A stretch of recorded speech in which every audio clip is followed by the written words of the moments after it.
Hey guys, welcome to another Thursday edition of the Vinyl Den, your channel for record collecting by record collectors. My name is Nick. And, so we just had the record store day this past Saturday. And I kind of wanted to go over some of the stuff I picked up.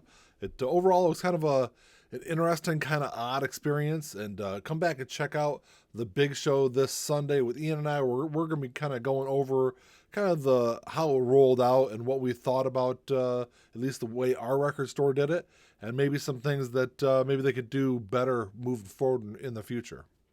So when the list came out for the August drop date, initially when I looked over it, there was a couple of things I knew for sure I wanted to pick up, and then it seemed like over the course of the past month, every time I looked at it, I'd be like, maybe I grab this. Or, hey, depending on the price, this might interest me too. And it seemed like the closer it got to that drop date, the longer my want list got.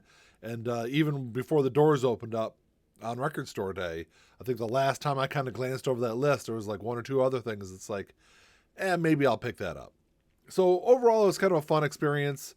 Definitely, it was definitely interesting. It's the strangest record store day I think I've been to so far. But a couple of things that there were some kind of like novelty things too I wanted to pick up. Definitely this first one falls under that category. My wife's a teacher. She's been a teacher for a long time, and the song "Baby Shark" is one that we've played with her. Well, we've got three kids, and so it's a song that I enjoy torturing my children with. So when I saw this and saw there was a pretty decent price, the Baby Shark picture disc was one that I definitely figured I'd grab. This is one of the first ones I saw. It's like, oh yeah, I gotta grab that, because it's they released this picture disc of this a couple years back, and for the longest time on Discogs you get it for like $20-25, which wasn't too bad. And I always said, hey, if I can get it for under $20, I'll definitely grab it.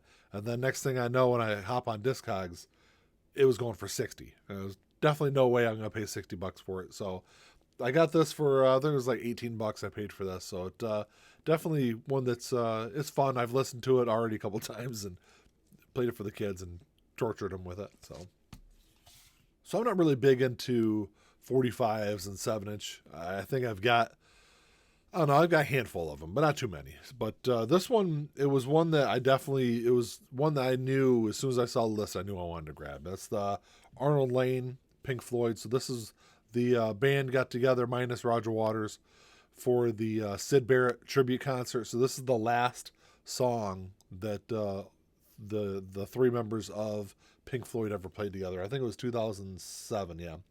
May 10th, 2007. So I actually have a copy of this already. I got this in the later years box set that came out last year, but I definitely wanted to grab this. Yeah, I love the packaging on it. The etching on the B side's pretty cool. So like I said, it's definitely one that I really wanted to pick up. Of course, I'm a huge Pink Floyd fan, so anything Pink Floyd record store day, I'm definitely going to be all over. So the next couple weren't record store day releases. It was, so the Dearborn Music, which is the store that Ian and I frequent the most, they did a 15% off sale on everything, new records, record store day releases, everything. So I grabbed. There's a couple I had my eye on for a while, especially this first one. And the fact that it's about $40 typically, 15% off. Yeah, sure, I can grab it for a couple bucks cheaper. So it's Cracker is one of those like mid 90s alternative bands that this is a really good album, and it's like I said, it's one I had my eye on for a while. It's got a couple of decent hits on there that everyone knows, but definitely one that, like I said, it's one that I've had on my want list for a while, and why not? 15% off, sure, I'll take it. Also, I've been in the process of kind of building my Metallica catalog, and there's a couple of them that I was really missing. Of course, Kill 'Em All is one that I know that we did a Metallica episode not too long ago, and Ian and I talked at length, I think, about this early stage of Metallica. It's definitely one of my favorite periods of the band. It's a great album, so like I said, it's one that I had my eye on. Dearborn Music hadn't had it in stock for a while, so I thought it was kind of it worked out perfectly. You know, they've got it on sale. I'm looking for it. They had it. Why not grab it? The other one is an album that I think when it came out, I think people were a little mixed on it because of the success of the Black Album and the albums prior to that. And I think Load was kind of a departure from some of that sound, the typical Metallica sound. I think from at least that like late '80s period. You know, when you've got a song on here, I mean, they got a song that's a country song on here, so it's at least it sounds like a country song to me. So yeah, it's a great album though, and it's one that, it's in my opinion, it's one of their last really good albums. I'm not a huge fan of their last couple of albums, but I'll probably pick them up just to be a completist and have that full catalog. But I think I'm only down to, I think just the last couple of albums is really the only thing I'm missing from their catalog. Speaking of being a completist, I've got, well, maybe not the entire Def Leppard catalog, but I've got their biggest albums. But the only I was missing on Through the Night, and this is, like I said, this is another one that I've looked at the record store a couple of times, and the completist in me is like, look, they've got it. It's 15% off. It is a good album. I'll definitely listen to it a couple of times at least. I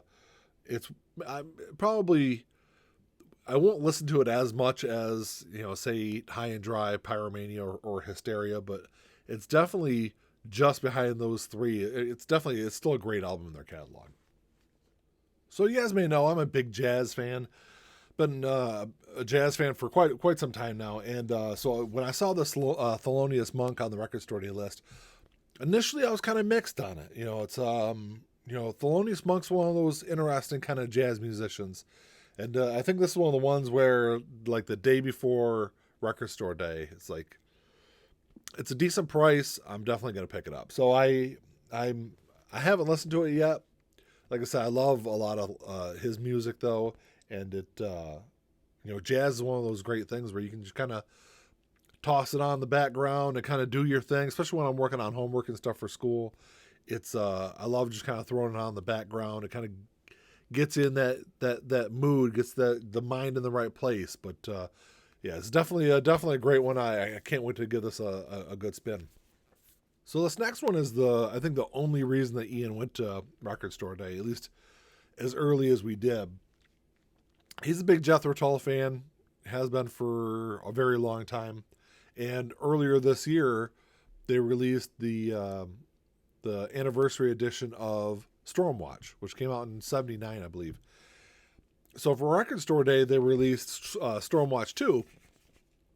But like I said, this is one that I knew I was going to grab when I saw it. And this is kind of interesting because it's got just kind of some outtakes and some other recordings from that session, or from that recording sessions for Stormwatch. Kind of the only thing that I was a little disappointed on this is I've got this on white vinyl, is what it was. I think the first pressing that was released was on white vinyl. So I was kind of hoping that they would have this on white vinyl also, but it's on black. It's okay. It doesn't really change my opinion of the album or the songs that are on here. I haven't heard all these songs before, but this definitely does have some good songs that I've heard before and I've been a fan of for a long time. So I was definitely happy to grab this and pick up a copy of that. So this next one's another one that I didn't really come to until really late. Maybe a day or two before record store day. Once I saw that was not going to be it was a pretty decent price. I want to say it was like $20-$25. It's like, yeah, sure, I'll take a fly on it. It's Billie Eilish, live at Third Man Records. Not a huge fan of Billie Eilish. I've listened to some of her music before. My daughter listened to her there for a while. I kind of was poke fun of her, calling it whisper rock and things like that. But there was a lot of hype behind this album. So I think it's probably one of the reasons that kind of pushed me to get it. Now, I'm glad I did. I listened to this. It was one of the first records I played after coming home on record store day. And it's an acoustic set with just her and her brother. It's just a fantastic album. It's just I think it's really interesting takes on some of her songs, and it's one that I'll definitely listen to again. But yeah, I was definitely surprised at the quality of it, for sure. Before I move on, I forgot to show you what the record looked like, the Billie Eilish one, which I thought was really kind of cool. It's a kind of interesting. It's just a solid blue. Maybe if I turn the label the right way, but yeah, it's a blue vinyl, really cool looking. But like I said, it's a really good album. I was really happy that it lived up to the hype. Like I said, it wasn't terribly expensive, which kind of maybe pushed me in that direction. But like I said, definitely one that I'll listen to again. I kind of dig the blue. It's kind of I don't know if I have any other blue albums. At least if I do, no, I don't have very many of them. But so yeah, definitely, I dig the color. It looks pretty cool. So I know I've talked about it before. I'm a huge Pink Floyd fan. Been a huge Pink Floyd fan for a long time. And so when I saw that Nick Mason was doing, he did See Emily Play and then Vegetable Man. So these are a couple of early Pink Floyd songs. Nick Mason is the drummer of Pink Floyd, if you don't know. He's the only Pink Floyd member to appear on all their albums. And so when I saw this is another one of those that I knew instantly I wanted to grab. I haven't listened to it yet, but it definitely looks kind of cool. It's on black vinyl. But I'll try to show you the B-side etching. See if I can get it in the camera. I don't know if you can see it, but yeah, it looks kind of cool. Just says Nick Mason, Saucer Full of Secrets, which is the name of the band. But just got those two tracks on it, but definitely cool. I can't wait to give that a listen to. Like I said, any kind of connection to that older Pink Floyd is something I'll always gravitate to and grab for sure. Just a couple left here. The next one is one it's another one that as soon as I saw it on the list, I knew I was going to grab it, and that's Bob Marley and the Wailers' Redemption Song. Definitely, hands down, I think it's my favorite Bob Marley song that he ever did. And this is pretty interesting. This is just the side A is the normal album version that everyone knows, and then on side B is a full band version, and it's a live recording of "I Shot the Sheriff." So it's kind of cool. Like I said, I love the song. It's from late in his career. At this time, Bob Marley had already been diagnosed with cancer, and according to his family, he was in excruciating pain. And I think it definitely came through. The pain and anguish in that song, I think, is something that really kind of drives it, and it's just a fantastic song. It's a pretty cool looking pressing. It's on it's on clear vinyl. It's one of the clear albums I think I've seen. I mean, that's pretty darn clear. Except for I can see a little piece of fuzz on there I need to clean off. Don't mind me. That's one of the things I noticed about the albums this year is a lot of the record store pressings. I think they were kind of the same way last year too. I don't know if they're just rushed or this year everything was rushed because of the pandemic and shipping delays and everything. But I feel like the records were dirtier this year than they have been in years past. Lots of kind of dust and kind of junk on the vinyl itself that I tend to clean my give them a good wash, give them a good cleaning before I play them anyway. But it definitely seems like more in this year than years before. So those last ones, it's always been kind of one of those intriguing albums to me. Originally released in 1995. I definitely grew up, in the late 80s and through the 90s. Really musically, I kind of came into my own in the 90s. And this is one of those albums that I always found really fascinating. And it's a really interesting album. And it was one that, this album was the one that got me out to the store on Record Store Day as early as I did. And because I knew it was one that was going to go fast. There wasn't a whole lot of them. And by the end of Record Store Day, I if you go on Discogs, this thing was already going for over $150. And I'm sure a lot of you out there grabbed it also, but it's Resident Alien by Spacehog. like I said, just a fantastic kind of mid-90s alternative album. And it's a really beautiful pressing also.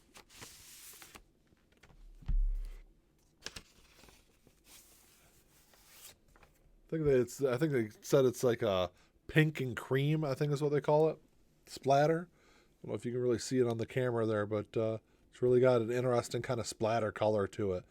And the thing I really love about these splatter albums is no two albums are kind of the same. They're, it really depends on the way it's pressed. So it's kind of cool. I kind of love them. I dig them. I know I've pre-ordered some other, like when Blink-182 released 9 last year. As soon as I saw the pre-order was a splatter album, I was definitely on top of it. It's because I think they look really interesting. They look really cool, and this was probably one of the better looking splatters I've seen out there. And I've already listened to it. It's a fantastic album. Sounds great. This is the first time that this has ever been printed on vinyl. So, like I said, they went really fast. I'm sure the first 50 people in line and that album was gone, probably, at least in my record store that I went to. So it's one that I will cherish and hold on to, and I'm sure my wife will sell it 5 seconds after I'm dead. So well, that's all I got for today, guys. Thanks for checking the show out. Definitely make sure you come back this Sunday at noon, where Ian and I will be going over, kind of like I said, the process of Record Store Day, how it worked, some of the interesting things we came across, and maybe some different ways to make it better kind of going forward. But if you like the episode, definitely give it a thumbs up. Hit that subscribe button down below. Share us on social media, because we always appreciate any help we can get. And that's all I got. Until next time, keep on spinning. Peace.